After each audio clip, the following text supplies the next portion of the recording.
আসসালামু আলাইকুম প্রিয় দর্শক। অন্য মঞ্চের আলোচনায় আজ আমাদের সঙ্গে রয়েছেন। নমস্কার, আমি তরুণ ঘোষ। দুপুরের ভিডিওতেও আমি বলেছি, অনেকে কিন্তু দেখেন না, তাই আবার আমি বলে দিচ্ছি যে আমার এই দাড়ি কাটতে গিয়ে এখানে একটা ইনফেকশন মতো হয়েছে, ফলে আমি দাড়ি পাড়ি কাটতে পারছি না। ওই জন্য একগাল দাড়ি নিয়ে আপনাদের সামনে উপস্থিত হলাম। ডাক্তারের কাছে গেছিলাম, ডাক্তার বলেছে এখন কদিন দাড়ি না কাটার জন্য। তাই ক্রমশ দাড়িও বাড়বে আর আপনাদের একটুখানি আমাকে সহ্য করতে হবে।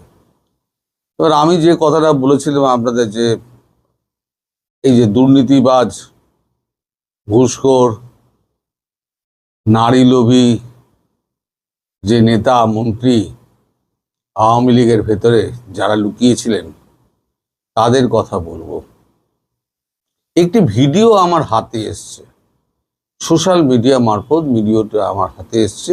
অনেক বড় ভিডিও, কেটে কুটে তাকে আমি অল্প কিছুটা নিয়ে আসতে পেরেছি। যিনি এই ভিডিওটা করেছেন তার আতা পাতা আমি পেলাম না যে তাকে আমি কৃতজ্ঞতা জানাবো, কিন্তু তার উদ্দেশ্য আমার উদ্দেশ্য একই, যে এদের মুখোশটা খুলে দেওয়া, যাতে ভবিষ্যতে এরা আবার দলের মধ্যে না ঢুকে দলটাকে যেন 12টা না বাজায়। আওয়ামী লীগের দ্বিতীয়বারের যে দল হবে শেখ হাসিনা, সেখানে যদি এই মুখেরা আবার ঠাঁই পায়, আজকে আমি প্রথম পর্ব করছি, এরপরে তো আমার কাছে আরো আছে, আমি ধীরে ধীরে দেব সেগুলো। এখন তারা যদি, যে দলের নেতা বা নেতারা, মন্ত্রীরা এরকম লুচ্চা লাফাঙ্গাবাজ, চোর বাটপার জোচ্চোর হয়, তাহলে পরে এই জাতির তো এই অবস্থাই হবে। প্রধানমন্ত্রী শেখ হাসিনাকে এরা একটা বৃত্তের মধ্যে আটকে রাখতেন। তার কাছে কারোর যাওয়ার ক্ষমতা ছিল না এই বৃত্তকে টপকে। ফলে তিনি আসল খবরটা থেকে অনেক দূরে থাকতেন। তাকে বেছে বেছে লোক তার কাছে পৌঁছে দেওয়া হতো। এরাই করতো কি, এরাই লোক ঢুকিয়ে টাকা খেয়ে জামাতের লোক ঢোকাতো। আমি ভুল বললাম, লোক ঢুকিয়ে। এরা টাকা খেয়ে জামাতের লোক আওয়ামী লীগে ঢোকাতো, যুবলীগে ঢোকাতো, ছাত্রলীগে ঢোকাতো। তার কারণ হিসেবে আপনারা দেখুন, যখন 5 আগস্টের ওই রকম ঘটনা ঘটলো, তারপরে কিন্তু ওই কাদের সাহেব তিনি কিন্তু দেশেই রয়ে গেছিলেন। 3 মাস বাদে জামাত এবং বিএনপির সহযোগিতায় তিনি ভারতবর্ষের বর্ডার পার করে ঢুকে যান। তিনি ছিলেন কিন্তু একজন জামাত নেতার বাড়িতে। তাহলে জামাতের সঙ্গে গোপন আঁতাত না থাকলে তিনি কি ঢাকায় ওই 3 মাস বসে থাকতে পারতেন জামাত নেতার বাড়িতে? পারতেন না। আমার এই ভিডিওটা করার উদ্দেশ্য, এবং এই যে ভিডিওটা ওনার যিনি করেছেন, অজ্ঞাত পরিচয় ব্যক্তি, তাকে কৃতজ্ঞতা জানানো ছাড়া আমার উপায় নেই। তাকে শুধু আমি কৃতজ্ঞতাই জানাই, এবং তিনি নিশ্চয়ই আমাকে পারমিশন দেবেন এই ভিডিওটি আপলোড করার জন্য। তিনি আমাকে স্ট্রাইক মারবেন না আশা করি, কারণ তার উদ্দেশ্য আমার উদ্দেশ্য একই, ভিডিওটি যাতে শেখ হাসিনার হাতে গিয়ে পৌঁছায়। চমৎকার একটি ভিডিও বানিয়েছেন, কিন্তু এত বড় বানিয়েছেন যে আমাকে একটু কাটছাট করতে হয়েছে, না হলে পরে অনেক লম্বা হয়ে যেত। আপনারা ভিডিওটা দেখুন, এর পরের দিন আমি আপনাদের অন্য কথা বলবো। আজকে শুধু এদের কথা শুনুন এবং ভিডিওটা দেখুন। একটু লম্বা, কাটা ছাটার পরেও একটু লম্বা আছে, কিন্তু আপনারা ভিডিওটি দেখুন, এবং ভিডিওটি দেখেই আমি আমার ভিডিওটি শেষ করব। আমার অনুরোধ, আপনারা এই ভিডিওটা শেষ অবধি দেখবেন, এটা আপনাদের কাছে আমার বিনীত অনুরোধ। আমি কোনোদিন আপনাদের বলি না যে আপনারা আমার ভিডিও শেষ অবধি দেখবেন, কিন্তু এই ভিডিওটা আপনাদের শেষ অবধি দেখা কিন্তু উচিত বলে আমার মনে হয়। কারণ আপনাদেরও জানা উচিত আপনাদের নেতারা কি রকম নেতা, যাদের কাছে আপনারা সাহায্য চাইতে যাবেন কি, তারা তো আপনাকে সাহায্য করবেই না, নিজেদের ফুর্তি নিয়েই ব্যস্ত তারা। দেখুন, ভিডিওটি দেখুন। আওয়ামী লীগের এক একজন এমপি মন্ত্রীরা শুধু দুর্নীতিবাজই ছিলেন না, তারা ছিলেন পার্ট টাইম এমপি আর ফুল টাইম নারীবাজ লুইচ্চা। নারীবাজ এসব এমপি তালিকায় আছেন ওবায়দুল কাদের, ব্যারিস্টার সুমন, এমনকি শেখ মুজিব পরিবারের সদস্য শেখ সেলিমও। তাও আবার যেন তেন নারী না। এসব এমপিদের শয্যা সঙ্গী ছিলেন এক একজন প্রথম সারির ঢাকায় সিনেমার নায়িকা। দুর্নীতির মাধ্যমে টাকা কামাতেন আর সেসব অর্থ ঢালতেন নায়িকাদের পেছনে। শেখ সেলিম শেখ মুজিবুর রহমানের ভাগ্নে। লুচ্চামিতে শেখ সেলিম ছিলেন গ্রেড প্রাপ্ত। বুড়ো বয়সে তিনি প্রেমে মজেছিলেন নায়িকা নিপুণ আক্তারের। অথচ বিয়ে না করে দিনের পর দিন এই নায়িকাকে ভোগ করেছেন শেখ সেলিম। অনেক সেলিমের রক্ষিতায় ছিলেন নিপুণ। তাদের নিয়ে আগে শোনা যেত নানান কিচ্ছা, সবই হতো আড়ালে আবডালে। গুজুর গুজুর ফুসুর ফুসুরের কমতি ছিল না। তবে এখন তা আর গোপন নেই। তবে এ সম্পর্ক এক বা দুই দিনের নয়, যুগের পর যুগ চলছে এ দুজনের রঙ্গলীলা। 2012 সালে রাজধানীর অন্যতম অভিজাত এলাকা বনানীতে টিউলিপ নামে একটি পার্লার খোলেন নিপুণ। সশরীরে উপস্থিত হয়ে সেটির উদ্বোধন করেন শেখ সেলিম ও নিপুণের সখ্যতার বিষয়টি মানুষের মুখে মুখে চলে আসে।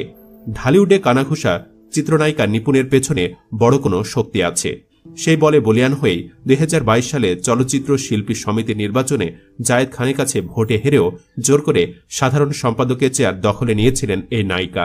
দায়িত্ব পালন করেন পুরো মেয়াদি। নিপুণকে বিজয়ী করতে নির্বাচন কমিশনারকে 17 বার ফোন করেন শেখ সেলিম। এছাড়াও জানা যায়, দুজনের সম্পর্কে মেয়ে যেন বাধা হতে না পারে এজন্য নিপুণ তার মেয়েকে বিদেশে পাঠিয়ে দেন। সব মিলে শেখ সেলিমের ছত্রছায়ায় বেপরোয়া ছিলেন নিপুণ। শিল্পী সমিতির চেয়ারে বসেই কারোর সঙ্গে আলোচনা না করে নিজের মতো করে সিদ্ধান্ত নেওয়া শুরু করেন নিপুণ। ফলে কমিটির মেয়াদের আগেই পদত্যাগ করেন সহ সভাপতি সাইমন সাদিক। অনেকে সরে দাঁড়ান এ কমিটি থেকে। নাম্বার 2, ওবায়দুল কাদের। সাবেক সড়ক ও যোগাযোগ মন্ত্রী ওবায়দুল কাদের। তিনি ছিলেন লুচ্চা নাম্বার 1। তার শয্যাসঙ্গী ছিলেন 2017 সালের বাংলাদেশের শ্রেষ্ঠ সুন্দরী জাহারা মিতু। নিজের বাংলোতে নিয়ে ওবায়দুল শতবার ভোগ করেছেন এই নায়িকাকে। বিনিময়ে এই নায়িকা পেয়েছেন বিশাল অঙ্কের অর্থ। সম্প্রতি চিত্রনায়িকা জাহারা মিতু ওবায়দুল কাদেরের মধ্যে সম্পর্কের এই খবর প্রকাশিত হয় বেশ কয়েকটি গণমাধ্যমে। সেখানে বলা হয়, ওবায়দুল কাদেরকে ঘুম পাড়িয়ে দিতেন নায়িকা জাহারা মিতু। মধ্যবিত্ত পরিবারের মেয়ে হলেও মিতু ঘুরতেন বিলাসবহুল গাড়িতে। গুঞ্জন রয়েছে, আওয়ামী লীগের সাধারণ সম্পাদক ওবায়দুল কাদেরের হাত ধরেই রাতারাতি ভাগ্য বদলে গেছে জাহারা মিতুর। এমন শোনা যায়, রাতে কাদেরকে ঘুম পাড়িয়ে দিয়ে বাসায় ফিরতেন এই নায়িকা। এক সাক্ষাৎকারে মিতু নিজে বলেছেন, ওবায়দুল কাদের আমার আইডল। এদিকে কাদেরও শত ব্যস্ততার মাঝেও নায়িকাকে সময় দিতেন। মিতুর একটি বইয়ের প্রিমিয়ার অনুষ্ঠানে সাবেক এই সেতু মন্ত্রীকে দেখা যায়। তারও আগে মিতুর প্রথম সিনেমার মহরতেও উপস্থিত ছিলেন কাদের। আগুন নামের সেই ছবির মাধ্যমে নায়িকা বনে যান তিনি। তবে শেষ পর্যন্ত অফসাইটে নায়িকা হয়ে সন্তুষ্ট থাকতে হয় তাকে। যদিও তার বিলাসবহুল জীবন যাপন নিয়েও চলছে আলোচনা। ঘন ঘন বিদেশ সফর, 5 তারকা হোটেলের রাতযাপন সহ নানা বিষয়ে সামনে এসেছে। অনেকের মতে মিতুর সুগার ড্যাডি ছিলেন কাদের। এমনকি ওবায়দুল কাদেরকে নিজের অভিভাবক হিসেবেও একাধিকবার স্বীকার করে নিয়েছেন এই উঠতি নায়িকা। নাম্বার 2 ছিলেন ডাক, টেলিযোগাযোগ ও তথ্য প্রযুক্তি মন্ত্রণালয়ের প্রতিমন্ত্রী জুনায়েদ আহমেদ পলক। তার রাতের নায়িকা ছিলেন নুসরাত ফারিয়া। পলকের মেজাজ খারাপ হলেই নাকি ডাক পড়ত নুসরাত ফারিয়ার। অভিনেত্রীর ফিটনেসের প্রতি নাকি বিশেষ আকর্ষণ ছিল পলকের। শুধু তাই নয়, সাবেক এই প্রতিমন্ত্রীর সঙ্গে সম্পর্কে জড়িয়ে নুসরাত ফারিয়া নিজের 9 বছরের প্রেম ও বাগদানও ভেঙে দেন। ক্যারিয়ারের শুরু থেকে সাহসী রূপে ধরা দিয়েছেন। খোলামেলা পোশাকের কারণে বিভিন্ন সময় নেটিজেনদের তোপের মুখে পড়তে হয়েছে নুসরাত ফারিয়াকে। শুধু তাই না, ধর্নাঢ্য ব্যক্তিদের সঙ্গে বিদেশে ঘুরে বেড়িয়েও নানা সময় সমালোচনার শিকার হয়েছেন তিনি। 2-1টি ছাড়া তেমন কোনো সিনেমা হিট না হলেও পলকের সঙ্গে সম্পর্কের জেরে নাকি রাতারাতি কোটিপতি বনে যান এই নায়িকা। কারণ একদিন মন্ত্রীর বেড়ে গেলেই পেতেন লাখ লাখ টাকা। আর এসব জেনেই ফারিয়ার সাথে ব্রেকআপ করেন তার হবু স্বামী। গুঞ্জন আছে, প্রতিমন্ত্রী পলকের সহায়তায় নাকি বঙ্গবন্ধু শেখ মুজিবুর রহমানের বায়োপিক মুজিব একটি জাতির রূপকার সিনেমায় শেখ হাসিনার চরিত্রে অভিনয়ের সুযোগ পান নুসরাত ফারিয়া। এমনকি তার হাত ধরেই আওয়ামী লীগ সরকারের এমপি হওয়ার চেষ্টাও চালিয়েছিলেন তিনি। দ্বাদশ জাতীয় নির্বাচনে সংরক্ষিত নারী আসনের প্রার্থী চূড়ান্তের লক্ষ্যে গণভবনে মনোনয়ন প্রত্যাশী হিসাবে উপস্থিত ছিলেন নুসরাত ফারিয়াও। তবে পলকের সাথে সখ্যতা গড়ে তুলেও এমপি হওয়ার স্বপ্ন পূরণ করতে পারেননি এই অভিনেত্রী। Number 4, Salman F Rahman. মুখে বিশাল বিশাল দাড়ি নিয়ে দরবেশের ভং ধরে থাকতেন সালমান এফ রহমান, অথচ ভেতরে ভেতরে তিনি ছিলেন নারীলিপ্সু, ভণ্ড আর দুর্নীতিবাজ এক এমপি।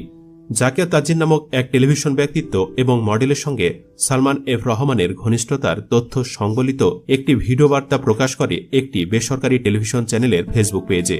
ওই ভিডিও থেকে জানা যায়, টিভি উপস্থাপক জাকিয়া তাজিনকে এক অনুষ্ঠানে প্রথমবার দেখে তার দিকে লোলুপ দৃষ্টি দেন সালমান এফ রহমান। অর্থের লোভে ছলে বলে তাকে কাছে টেনে নেন। অন্যদিকে তাজিনও নিজের স্বামীকে দূরে ঠেলে হয়ে ওঠেন সালমানের শয্যাসঙ্গী। আগে বলেছি, বাহিরে ভেতরে সম্পূর্ণ বিপরীত রূপ সালমান এফ রহমানের। বিষয়টি সবচেয়ে বেশি টের পেয়েছেন ইন্ডেক্স গ্রুপের মালিক আল মুনির। সালমান এফ রহমান কেড়ে নিয়েছেন তার স্ত্রীকে, কেড়ে নিয়েছেন তার অনেক ব্যবসা বাণিজ্য। জানা যায়, টেলিভিশনে অনুষ্ঠান সূত্রে সালমানের সঙ্গে পরিচিত হয় মুনিরের স্ত্রী তাজিনের। সালমান তাজিনের অনৈতিক সম্পর্কের গুঞ্জন তাদের কাছের মানুষদের কাছ থেকে শোনা যেত। তাজিনকে তালাক দিতে মুনির রাজি না হয় সালমানের গুপ্ত বৈরিতা বের হয়ে আসে।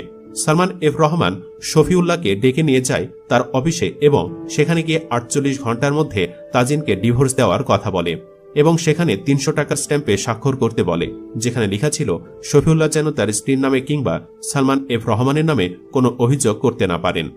নাম্বার 5, হাসান মুরাদ। সাবেক এমপি হাসান মুরাদও ছিলেন লম্পট। নায়িকা মাহিয়া মাহির সাথে তার লটর পটরের খবর কারোরই অজানা নয়। মাহিকে ফোন করে অশ্লীল কথা বলেছিলেন ডাক্তার মুরাদ হাসান। আরেক অভিনেতা ইমনের ফোনে কল করেছিলেন তিনি। সে সময় মাহি তার পাশে আছে বলে জানার পরেই তাকে অশ্লীল কথা বলেন মুরাদ। সেই সময় তিনি ছিলেন তথ্য প্রতিমন্ত্রী। মাহিকে তিনি যে কথা বলেছিলেন সেই অডিও ফাঁস হয়ে যাওয়ার পরে বিতর্ক শুরু হয়। তার জেরে মন্ত্রিত্ব থেকে পদত্যাগ করতে হয় মুরাদ হাসানকে। দেশ থেকে পালিয়ে কানাডা গিয়ে থাকতে চেয়েছিলেন তিনি, কিন্তু কানাডায় তাকে থাকতে না দেওয়া হওয়ার কারণে বাংলাদেশে ফিরে আসতে বাধ্য হন মুরাদ হাসান। নাম্বার 6, এমপি আনার। নারীবাজ এবং চোরা কারবারির জন্য কুখ্যাত ছিলেন ঝিনাইদহ 4 আসনের সংসদ সদস্য আনোয়ারুল আজিম আনার। নারীচক্রে আটকে শেষ পর্যন্ত প্রাণও দিতে হয়েছে তাকে। এমপিকে হত্যার জন্য কলকাতার নিউ টাউনে অভিজাত সঞ্জীবা গার্ডেন্সে যে ফ্ল্যাট ভাড়া নেওয়া হয় সেখানে অবস্থান করেছিলেন এক নারী। মূলত সেই নারীকে ভোগ করার লোভেই কলকাতা গিয়েছিলেন তিনি, আর সেখানেই এই নারীলিপ্সু এমপিকে খতম করে দেয় তার শত্রুরা। Number 7, engineer Enamul Haque. নারীর সঙ্গে একের পর এক অশ্লীল অডিও ভিডিও ফাঁসের ঘটনা নিয়ে বছর জুড়ে আলোচনায় ছিলেন রাজশাহী 4 আসনের সংসদ সদস্য ইঞ্জিনিয়ার এনামুল হক। জানা যায়, প্রতি রাতে একটি করে মেয়ে লাগত এ এমপির। বিষয়টি জানাজানি হলে গত নির্বাচনে আর আওয়ামী লীগের নৌকা প্রতীকের মনোনয়ন পাননি। সুপ্রিয় দর্শক, এসব এমপি মন্ত্রীরা এখন কম বেশি শাস্তি পাচ্ছেন। অনেকে বলছেন এখন এসব নায়িকাদের ধরে কঠিন শাস্তি নিশ্চিত করে। আসসালামু আলাইকুম রহমতুল্লাহি ওয়া বারাকাতুহু। সম্মানিত দর্শক, খুব দ্রুত বাংলাদেশের স্থানীয় সরকার নির্বাচনগুলো অনুষ্ঠিত হতে যাচ্ছে। ইউনিয়ন পরিষদ নির্বাচন, উপজেলা নির্বাচন, পৌরসভা নির্বাচন, এবং এই নির্বাচনগুলো যখন অনুষ্ঠিত হবে তখন সারা বাংলাদেশে রাজনীতির যে লুকায়িত শক্তিগুলো রয়েছে পুরো শক্তিটা বের হয়ে আসবে। আওয়ামী লীগের নির্বাচনে অংশগ্রহণ করবে যে কোনোভাবে হোক, এবং স্থানীয় সরকার নির্বাচন আওয়ামী লীগ ছাড়বে না। বিশেষ করে ইউনিয়ন নির্বাচন, এটা আওয়ামী লীগ অংশগ্রহণ করবেই। কিন্তু সেই বিষয়গুলি নিয়ে হয়তো ভিন্ন আলাপ আলোচনা করবো। কিন্তু এখন যেটি আলোচনা করবো সেটা হলো ঢাকা যে দুটো অংশ, ঢাকা উত্তর সিটি কর্পোরেশন এবং ঢাকা দক্ষিণ সিটি কর্পোরেশন, এই দুটো নির্বাচন খুব সম্ভবত দ্রুত হতে যাচ্ছে।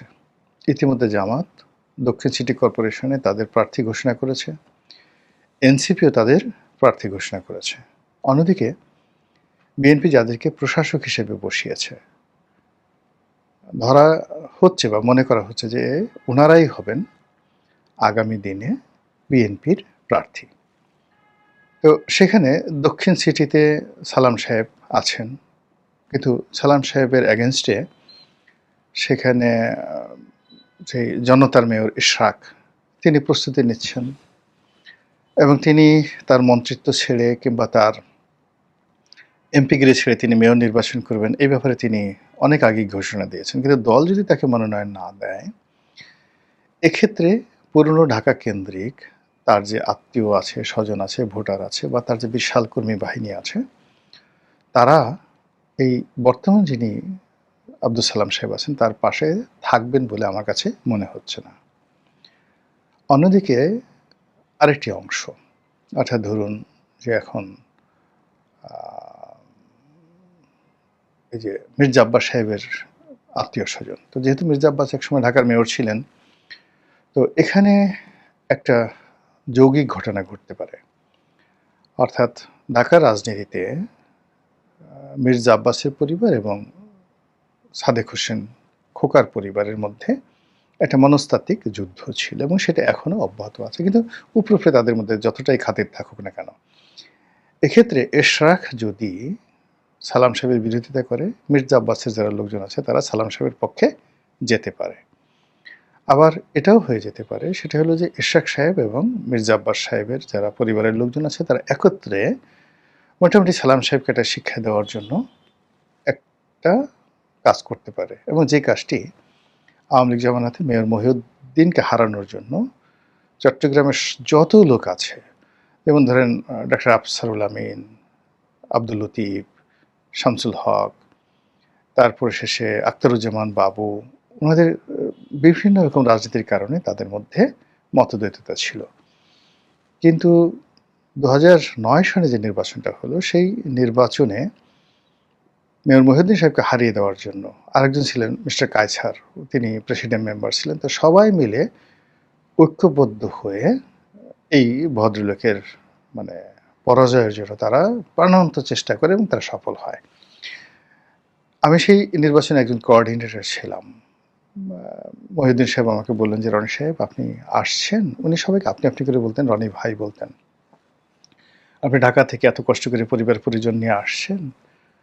তো তার পাশে একজনকে দেখাইয়ে বললেন, খুব সিনিয়র নেতা ঢাকার, মুখ কালো করে বসে আছে, তো তিনি বললেন যে এই সুদানির ফুত এখানে বসে বসে আমাকে এই কাজ করতেছে, ওই চট্টগ্রাম আঞ্চলিক ভাষা যেভাবে বলে। যাই হোক, রেজাল্ট আউট হলো, আমি ঢাকা নির্বাচনের একদিন আগে চলে এলাম। তো ফলাফল যখন ঘোষিত হলো, পরাজিত হলো, সেই লবিতে চট্টগ্রামে যারা এমপি ছিলেন তাদের যে কি খুশি, মনে হয় যেন সেখানে একটা খুশির বন্যা বয়ে গেছে। এই হলো রাজনীতির হিংসা বিদ্বেষ। অন্যদিকে আপাত দৃষ্টিতে যেটা মনে হচ্ছে যে এনসিপি এবং জামাতের মধ্যে যে ঐক্য আছে, সেখানে এনসিপি আসিফ মাহমুদ সজীব ভুঁইয়াকে ঢাকার মেয়র করতে চাচ্ছে, কিন্তু আসলে ঢাকার মেয়র হবে আসিফ মাহমুদ সজীব ভুঁইয়া বা এনসিপির ইভেন হাসনাত বা যারা যারা সংসদ সদস্য হয়েছে, আমাদের সমাজ এখন এদেরকে কোনো এক্সিকিউটিভ পদে পাবলিক রিপ্রেজেন্টেটিভ হিসেবে তাদেরকে গ্রহণ করবে, এটা এখনো পর্যন্ত মানে আমরা মেনে নিতে পারছি না। যেমন হাসনাত এমপি হয়েছেন, কিন্তু যদি মির্জা ফখরুল ইসলাম মুন্সি যিনি ছিলেন তার বিপরীত, তিনি যদি থাকতেন, হাসনাত কীভাবে হতো সেটা পরের ব্যাপার। আবার নাহিদ সংসদ সদস্য হয়েছে, তো তাকে ইঞ্জিনিয়ারিং করে সেখান থেকে নির্বাচিত করে আনা হয়েছে, সে জনগণের ভোটে হয়নি, এটা এখন বলতে গেলে সবার কাছে ওপেন সিক্রেট। আক্তারের ব্যাপারে তেমন কোনো কথা শুনিনি, হার্ট সার্জিস প্রাণান্ত চেষ্টা করেছেন, বেশ ভালো ভোট পেয়েছেন, কিন্তু হতে পারেননি। আর মাসুদের ব্যাপার কি হয়েছে হাতিয়াতে সেটা আমরা জানি না, কিন্তু যারাই হয়ে আসছেন, এনসিপির যারা যারা সংসদ সদস্য হয়েছেন, আমাদের এই সমাজ এখনো পর্যন্ত মানে তাদেরকে এমপি হিসেবে, নেতা হিসেবে, ন্যাশনাল লিডার হিসেবে গ্রহণ করবে, এটা আমাদের মন মানসিকতা এখনো তৈরি হয়নি। হয়তো তারা যদি আরো ভালো কাজ করেন, তারা যদি আগামী দিনগুলোতে টিকে থাকতে পারেন, তাহলে হয়তো একটা সময় তারা জাতীয় নেতায় পরিণত হবেন এবং আমাদের দৃষ্টি আকর্ষণ করবে। মানে এই হলো আমাদের দেশের মানে লোকজনের প্রচণ্ড একটা কনজারভেটিভ। এই কনজারভেটিভনেসের কারণে কি হচ্ছে, সেই বিএনপি, আওয়ামী লীগ, এর বাইরে আমরা আসলে যেতে পারছি না। আবার একটা এলাকাতে যিনি এমপি হচ্ছেন, এমপির পরে তার ছেলে এমপি হবে, ছেলের পরে তার বউ হবে, তার কন্যা হবে, মানে এরকম একটা চিন্তা চেতনা দ্বিতীয় জেনারেশন, তৃতীয় জেনারেশনে, এই ট্র্যাডিশনের বাইরে শুধু আমি না, ইভেন জাপানে, আমি জাপানে গিয়ে দেখে আসছি, ইংল্যান্ডে, এইভাবে পরিবারতন্ত্রের থেকেই আসলে বেশিরভাগ রাজনীতি হয়ে আসে। তো সেই দিক থেকে বিএনপির যে প্রার্থী, সেই প্রার্থী মানে এই দুটো পরিবারের বাইরে যেতে পারছে না। তৃতীয় জায়গা থেকে যদি এখানে প্রার্থী করা হয়, এই দুটো পরিবার একত্র হয়ে তাকে মানে হারানোর জন্য প্রাণান্ত চেষ্টা করবে। এখানে তারেক রহমান সাহেব বললেও কাজ হবে না, এই গেল এক বাস্তবতা। নিউট্রালি যদি আমি বলি, আসিফ মাহমুদ সজীব ভুঁইয়া যেহেতু তার সম্পর্কে অনেক বদনাম হয়ে গেছে, তার অনেক কন্ট্রিবিউশন আছে জুলাই আগস্ট আন্দোলনে, কিন্তু প্রচণ্ড ইমেজ সংকট। এবং অন্যান্য যেমন সে মন্ত্রী হিসেবে চুপচাপ থেকেছে, যা কিছু করেছে, কিন্তু অ্যাজ এ পাবলিক ফিগার হিসেবে যেটা হাসনাত করতে পারে বা ইভেন যেটা সার্জিস করতে পারে, এটা এখন আসিফ মাহমুদ সজীব ভুঁইয়া সেই পর্যায়ে আসেনি, কিংবা নাহিদ যেটা পারে এখনো আসিফ মাহমুদ সজীব ভুঁইয়া সেই পর্যায়ে আসেনি। ফলে তাকে প্রার্থী করা মানে হারার সম্ভাবনা। তো সেই দিক থেকে জামাত এনসিপির যে ঐক্যবদ্ধ প্রার্থী, সেই প্রার্থী আসিফ মাহমুদ সজীব ভুঁইয়াকে না করে শোনা যাচ্ছে যে সাদিক কাইয়ুম, ডাকসু যে ভিপি, তাকে করা হয়েছে। এটা কি হবে, মানে এটা কি করে সম্ভব? এখানে দেখা যাচ্ছে যে যেহেতু কবি নজরুল কলেজ, তারপরে ঢাকা কলেজ, সিটি কলেজ, মানে উত্তর দক্ষিণ সিটির যে স্ট্রাকচার, সেখানে শিক্ষা প্রতিষ্ঠানগুলো বা ঢাকা শহরের যত বিখ্যাত শিক্ষা প্রতিষ্ঠানগুলো সব এই এলাকাতে, অর্থাৎ কবি নজরুল, সরওয়ার্দী, তারপর জগন্নাথ বিশ্ববিদ্যালয়, ঢাকা বিশ্ববিদ্যালয়, government laboratory school, Dhaka college, city college, এরপরে ideal college, Dhanmondi law college, Badrunnesa, Kamrunnesa, Eden, girls অর্থনীতি থেকে শুরু করে কি না আছে, মানে এই এলাকাতে আসলে সব স্টুডেন্ট। এবং সেই স্টুডেন্টদের মধ্যে এখন পর্যন্ত শিবিরের যে যাকে বলা হয় কর্মী বাহিনী, এই কর্মী বাহিনী, সমপর্যায়ে কর্মী বাহিনী ছাত্রদলের নেই। ফলে সাদিক কাইয়ুম সে বান্দরবন থেকে বা পাহাড়ি অঞ্চল থেকে, খাগড়াছড়ি, যেখান থেকে আসুন না কেন, এবং তাকে আপনি যত ইয়াং মনে করেন না কেন, তার পিছনে সংগঠনের হাজার হাজার নিবেদিত প্রাণ যারা কর্মী, তারা বাড়ি বাড়ি ছুটবে, ছেলেরা ছুটবে, মেয়েরা ছুটবে, এবং এদের সংখ্যা কয়েক লাখ।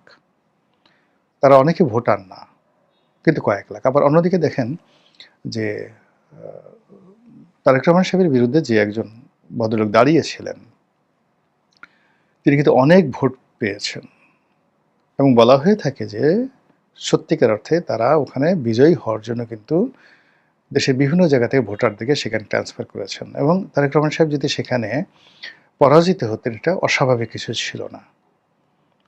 এখন সেখানে কোনো সমঝোতা হয়েছে কি না বা হয়নি, সেটা পরের ব্যাপার। তো এই ক্ষেত্রে ঢাকা সিটি কর্পোরেশন, উত্তর সিটি এবং দক্ষিণ সিটি, এই সিটি কর্পোরেশনকে কেন্দ্র করে জামাত তাদের সর্বোচ্চ শক্তি দেখাবে, সর্বোচ্চ বিনিয়োগ করবে, এবং এখানে যত রকম কৌশল আছে এই নির্বাচনে জয়লাভ করার জন্য তারা চেষ্টা করবে। সেটা এই কারণ হলো, ঢাকা শহরে দুটো মানে মেয়র যদি তাদের থাকে, তাহলে এই শহর তারা নিয়ন্ত্রণ করতে পারবে। একইভাবে চট্টগ্রামও তারা ছাড় দেবে না, এক চুল ছাড় দেবে না, এবং চট্টগ্রামে ইতিমধ্যে তারা একটা বেশ করে ফেলেছে। ফলে সামনে এই যে ঢাকা যে সিটি কর্পোরেশন নির্বাচন আসছে, সেই সিটি কর্পোরেশন নির্বাচনে যদি জামাত জিতে যায়, রাজনীতির কোর্স অফ অ্যাকশন পরিবর্তন হবে। যদি বিএনপি জিতে যায় তাহলে একরকম, আর যদি বিএনপি পরাজিত হয় তাহলে আর একরকম। ফলে এখন আপনি যে রাজনীতির যে দৃশ্যগুলো দেখছেন, সেই দৃশ্যগুলো খুব দ্রুত, অর্থাৎ এই সিটি কর্পোরেশন নির্বাচনের পরে একেবারে রিভার্স হয়ে যাবে সব কিছু। আর এর মধ্যে আওয়ামী লীগের যারা ভোটার রয়েছে, সেই আওয়ামী লীগের ভোটাররা এবার খুব মানে ম্যাথমেটিক্স ব্যবহার করে, অঙ্ক ব্যবহার করে তারা প্রাণান্ত চেষ্টা করবে খেলার জন্য, এবং সেই খেলাটা হবে বিএনপির সঙ্গে, জামাতের সঙ্গে, এনসিপির সাথে, যাতে একটা সম্পর্ক নষ্ট হয়ে যায়, রাজনীতির প্রতিদ্বন্দ্বিতা হয়, রাজনীতির মাঠ ঘোলা হয়, এবং সেই ঘোলা পানিতে আওয়ামী লীগ মাছ শিকার করার চেষ্টা করবে। মহান আল্লাহ ভালো জানেন। আমাদের সবাইকে হেদায়েত দান করুন এবং হেফাজত করুন। আসসালামু আলাইকুম ওয়া রাহমাতুল্লাহি ওয়া বারাকাতুহু।